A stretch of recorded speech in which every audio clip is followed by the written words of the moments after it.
Welcome to the Clear Impact Podcast, brought to you by MITRE Brands University. Thanks for joining us today. My name is Sherry Connor, and I am your host. Well, good afternoon. We are here on the Clear Impact Podcast, and today we are talking to Jim Heiss and Ty Cranford, and we're going to be talking about AIA and Title 24. And so, Jim Heiss, you've been part of our team, and you sort of retired, and then we didn't really let you retire because you're so smart and knowledgeable. We needed to have you in our lineup still. So, Jim, tell us a little bit about what you're up to these days.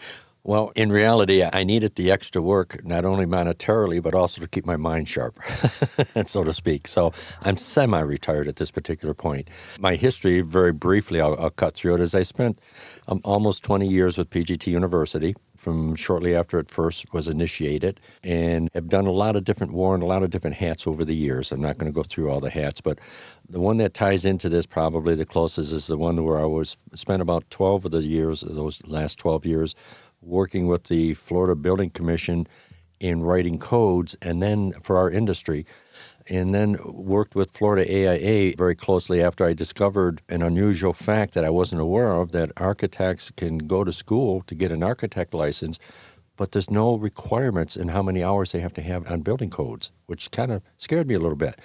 So I confronted Florida AIA with that, and they agreed. So there is now a current regulation in Florida anyway. It's the only state that I know that does it, is that they are required, if they're going to work in the state of Florida, no matter where they live, if they're going to work in the state of Florida, they have to have at least 2 hours of an advanced building code class every 2 years. So I've been writing that class, Florida AIA, for the past 8 to 10 years, I guess. So that's really where it ties down to without getting into all the other hats. Okay, and Ty Cranford, tell us about you. Sure. I've been in the window and door industry for about 30 years. I've worked for 2 different companies. The first part of my career, first half, about 17 years of it, worked in the distribution part of the window and door business, but also with retail. So that's literally the first half, but the more exciting part of the half is the past 15 years, I've worked for one of the family of brands, Western Window Systems, and started as an architectural representative, which gave me a good visual of the company itself, and then helped the original owners with their vision of creating a national brand and what it is today. And through my journey, I've been a business development manager, where I did a good part of the United States, selling specifically the Western Window Systems brand, and then went into an architectural director's role, where I created a team of 12 architectural consultants across the country to further help grow the company, and then eventually into a director role. And then my current role today is working for PGTI over all of the family of brands to help them develop an architectural consultant team across the whole United States with all the PGT brands. So that's my current role today. So that's a quick snapshot of 30 years, as briefly as I could do that. That doesn't even seem possible because I met you a couple of weeks ago and I wouldn't have pinned you for a day over 40. So you must have started when you were young. That'd be about 19. Then you are definitely the right 2 people to be talking about this topic. So Jim, you've had a lot of experience in, as you mentioned, just in developing courses and working with architects and helping provide these CEU credits. And so why is it important for architects to understand these things that you're teaching? Let me explain a little something first, is that one of the hats I wore for about 8 to 10 years, I'd travel around the country, not the entire country, mainly from Texas to Florida and up to North Carolina, but I was a guest speaker at different associations, whether they be building official associations, architects, etc. And I literally found, if someone asked me, what do I miss today more than anything, it's the architects, because they were the most gracious and grateful people whenever you could teach them. And it just, like I say, always made me feel very, very welcome. So again, they realize they don't know what they don't know, and they're anxious to learn, type of a deal. And they're professionals, and they're very gracious and easy to deal with. At least that's what I have found over the years. So I think that they want to know as much as they can because they want to get away from mistakes. I could say, for example, like in doors, it's not unusual for a sliding glass door to be put on a blueprint one direction where it needs to go the other direction, type of a deal. So they would always get accused of making mistakes, and they would consider it not a mistake, but it was architectural rendering, and that the contractors should know better. So they're very anxious to learn. And like I said, very grateful. That's why I always loved working with them. And so, like the Florida Building Code, that's updated every 3 years. And so how difficult is it for you to stay current on these topics? Of course, I have 3 years to make the change. It was easier before because I was involved in we're now in the 7th edition of Florida Building Codes, and during the 5th, 6th, and 7th, I actually helped write everything for our industry. So that was very easy. I had 3 years in between to do it. Now it's a little bit different because I don't attend the commission meetings anymore. So now I'm relying on background checking and also my contacts that I still have there at the Florida Building Commission to keep me updated and what is changing basically within our industry. I don't care about roofing or anything else. I just want to know what's happening in our industry. Right. One of the things that I love is how diversified our team is and that we can cover so many different topics and so many different things.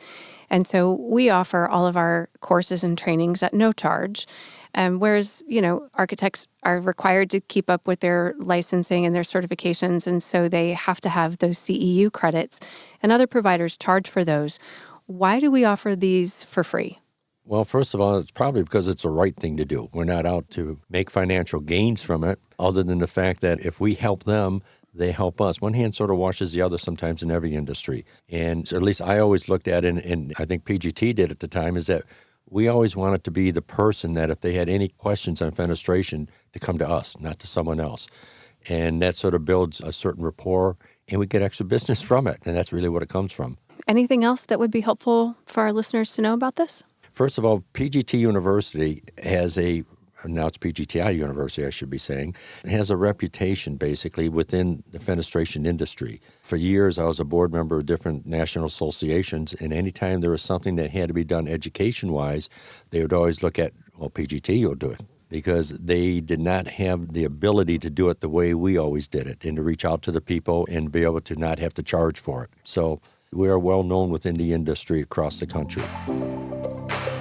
Be sure to tune in for upcoming episodes to help you understand the fenestration industry, what you need to know when buying windows and doors, and other related topics. You can find out more about us at pgtiuniversity.com. You can also find us on Facebook and LinkedIn. That's amazing. And so recently, we saw a gap in our content as we have expanded our reach and have taken on some of the Western educational needs. And we saw that there was need for a course, just this little thing that California has called Title 24. And it's kind of a lot. It's a lot of information. So you helped us develop that course, and you worked with Brian Lasarowitz and also Kevin Vilhauer.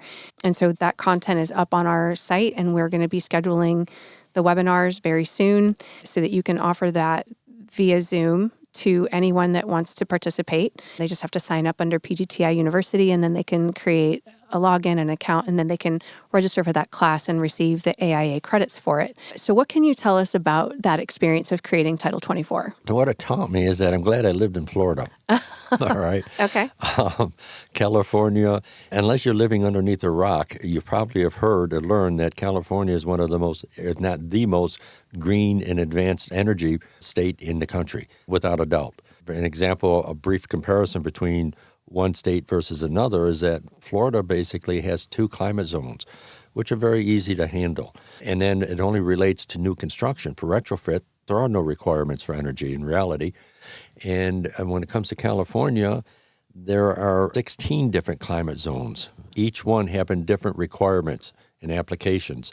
So you have to determine what climate zone that you're in before you can even go any further with it. It was a very confusing. In fact, when I first looked at it, I think I remember talking to you saying, I'm not sure this is going to work out so well, because I had to do a tremendous amount of research to find out why are they so fussy on everything like that. And I'm not knocking it that they shouldn't be that way. And I think Florida is at the far extreme the other direction. From my own personal feeling, I think we need to increase our energy savings because it is something that's going to save people money, if nothing else, if it's not just because it's the right thing to do. Right. Well, I was glad because I saw the need for a Title 24 course. And, I said to our manager, Jim Shank, like, hey, I don't think this is really something I can manage. And he's like, oh, see if Jim Heiss wants to do it. And your skill set and your background and your history set you up nicely to be able to put that course together for us. And so I was thrilled to be able to announce that and to be able to talk about that. And so we're going to switch gears a little bit. Ty, I want to bring you into this conversation. So you've had a lot of time and experience working with architects on a regular basis. And I'm thrilled that you were able to join us for this conversation. I know it was kind of a last minute invitation, but how do you see educational content like this being an asset to your teams and to your customers? Sure. Well, with content like this, I basically see it as a kind of like a win-win. My team now, has a platform and content to meet with and educate architect firms on a topic that can be confusing and misinterpreted at times. And it's a win-win for the customer, architects in this case, as they get to meet and discuss firsthand with the industry expert in the area. Together, when we work together, it's we can make the project a success. And the best part is it's all done over lunch. Yeah, lunch and learn. That's actually what I had in mind when I developed. And I asked Sherry whether I could make it a 2-hour class or a 3-hour class. But the best one for architects is 1 hour for lunch and learn. That's how you get in the door with them. Exactly. It's kind of a win-win scenario. And so what benefits does a homeowner gain when they work with an architect who understands our products like the ones that we work with do? Well, that topic is definitely important for the architect to know our products. This is a little heavy, but when they do understand our offering, they can make a substantial impact on the customer's lives, basically.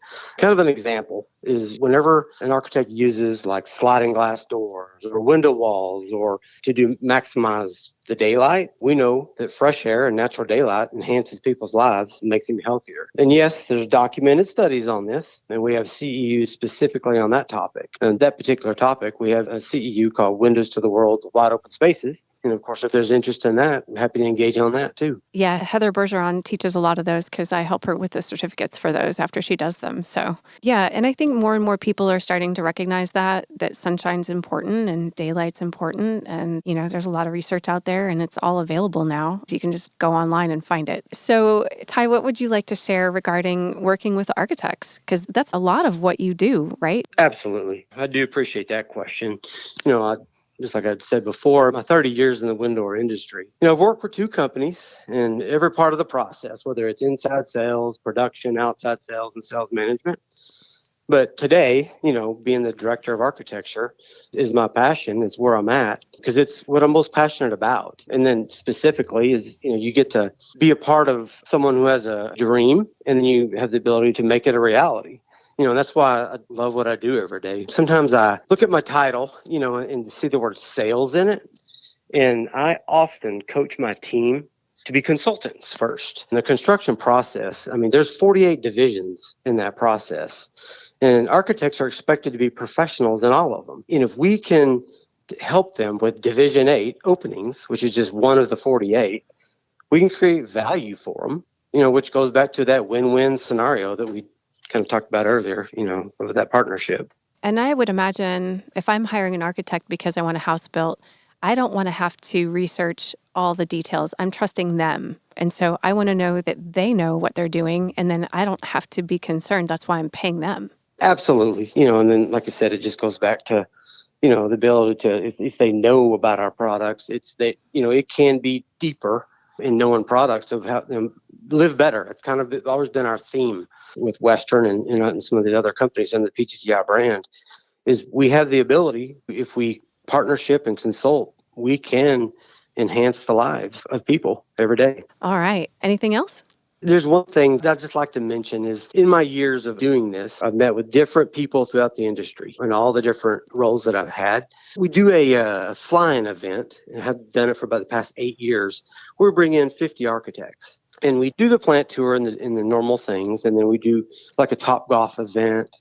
We'll do Taliesin West and we'll, go out and have fun. And just kind of a fun fact is, when you pull architects out of the office and we do events like that, I look back in my career and all the different venues that I've done, and every single time I come to the conclusion that I've had more fun with that group than any other group. So it's just kind of I totally agree. out of out of the typical stereotypical thought process, you pull them out of an office and they're the funnest group of people that you'll ever engage in. I totally agree with you. And that's why I said, if people ask me, what do I miss the most, Yep. is going as a guest speaker at the architects conferences, because, again, they're the most gracious and grateful people, and you just love doing whatever you can for them. Absolutely. That's why, like I said, I've done so many things and I've always round down to where my passion is, and that's where it's at. Nice. Well, you can't not have fun when you're at Western because there's a twirly slide for crying out loud, Yeah. which I've done. And a really fun thing, we actually did an episode with some architects. So we were at Western last fall and we recorded with several of the executives, and there happened to be one of those events when we were there. And Jeremy said, hey, do you guys want to talk to some architects? And we were like, sure. So these three gentlemen came in and they were from California Modernist, and we actually recorded and posted an episode with them and got a little bit of an insight as to what it's like to be an architect designing homes in Malibu. And so that was super interesting, and no script, no prep, no whatever. They just sat down and we just all talked. It was amazing. But it was great insight for us too, to just kind of broaden our scope and broaden our horizons as to how the university can serve not just the Florida base, but also the national base and the Western base. And now having a Title 24 course available just, rounds that out even more. So, all right. Well, I think this has been a great conversation. Guys, I'm so thankful for your time today and your expertise. Thanks for being willing to chat with me, and we'll look forward to another one soon. Awesome. Thank you so much. All right, thank you. All right. Take care. The Clear Impact Podcast is brought to you by Miter Brands University.